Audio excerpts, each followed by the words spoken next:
আসসালামু আলাইকুম সবাইকে, কেমন আছেন সবাই? আলহামদুলিল্লাহ আমরা ভালো আছি। নতুন আরেকটি ভিডিও নিয়ে চলে এলাম। আশা করছি পুরো ভিডিওটি সাথেই থাকবে। অনেক দিন ধরেই কচু শাক খেতে ইচ্ছে করছিল, কিন্তু কচু শাক বাজারে পাওয়া যাচ্ছিল না। তো আমার বাসার সামনে তো একটা মাঠ আছে, দেখলাম মাঠের মধ্যে খুব সুন্দর কচু শাক হয়ে আছে। মানে অনেক দিন ধরেই দেখছিলাম, কিন্তু যাওয়ার সময়ও পাচ্ছিলাম না, আনতেও পারছিলাম না। তাই আজকে ভাবলাম না, আজকে গিয়েই শাকগুলো আনি আমি, কারণ আজকে আমার খুবই খেতে ইচ্ছে করছে।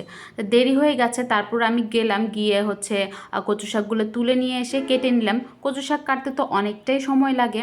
তারপরে হচ্ছে আমি সুন্দর করে কেটে নিয়েছি, একদম আঁশগুলার মানে ডগার যে আঁশগুলা থাকে উপরের সবগুলা কিন্তু ফেলে দিয়েছি।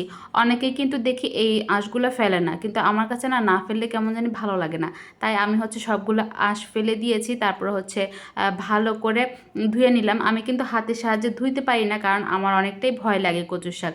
মানে হাত যদি চুলকায়, যদি জ্বালা পোড়া করে ভর্তা পাটার পর সেটা সহ্য করতে পারবো, কিন্তু হাত চুলকানি আমি সহ্য করতে পারি না, এতটাই ভয় পাই। সেই কারণে হচ্ছে আমি ওই জালিটার সাহায্যেই ধুয়ে নিলাম, হাত আর লাগানোর দরকার হয়নি।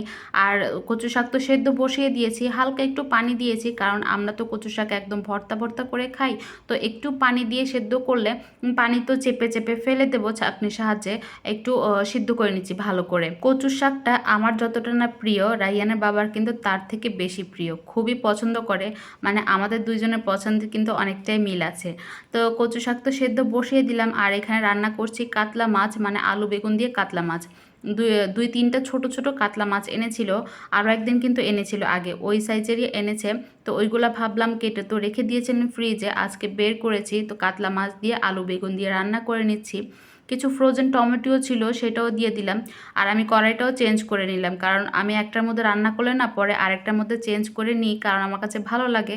যেটার মধ্যে রান্না করি এটা তো চারিপাশে একটু মশলা টশলা লেগে থাকে, তাই হচ্ছে আমি আরেকটা পাত্রে ঢেলে নিই। তো বেগুনের তরকারিতে ঝোল দিয়ে মাছটাও দিয়ে দিয়েছি, ওইটা এক পাশে হচ্ছে। আর এখানে হচ্ছে আমি কচু শাকটা ভাজি করে নিব।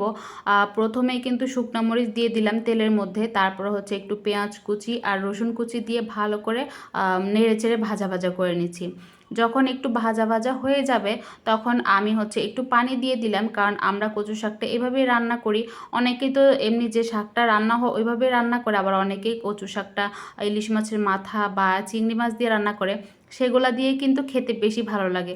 যেহেতু আমার কাছে চিংড়ি মাছ তারপর ইলিশ মাছ কিছুই নাই, তা আমি এমনিতেই ভাজি করে নিচ্ছি। তো মশলার মধ্যে হচ্ছে একটু লবণ, হলুদ, একটু আদা রসুন আর কাঁচামরিচ দিয়েছি, দিয়ে ভালো করে কষিয়ে যখন তেলটা উঠে এসেছে তখনই আমি শাকটা দিয়ে দিলাম। আর শাকটা কিন্তু এখন আমি ঘুটনির সাহায্যে, মানে ডাল ঘুটনির সাহায্যে ভালো করে ঘেটে দেবো। ডাল ঘুটনি দিয়ে না ঘুটলে যদি একটু ডগাটা একটু আস্তে আস্তে থাকে, তাহলেও কিন্তু রাইয়ানা বাবা খেতে চায় না। তাই হচ্ছে আমি ডাল ঘুটনি দিয়ে ভালো করে ঘেটে দিচ্ছি, যেন একদম ভর্তা ভর্তা হয়ে যায়। আর এখানে হচ্ছে দিয়ে দিচ্ছি একটু আমের আচার, যদি গলা চুলকায় সেই ভয়ে হচ্ছে আমের আচারটাও দিয়ে দিলাম। তো আমার কচু শাক তো এভাবে করে আমি ভাজি করে নিয়েছি। তো আমার রান্না বান্না তো শেষ, কচু শাক আর হচ্ছে আলু বেগুনের তরকারি। আজকের মতো ভিডিওটা শেষ করছি। আল্লাহ হাফেজ।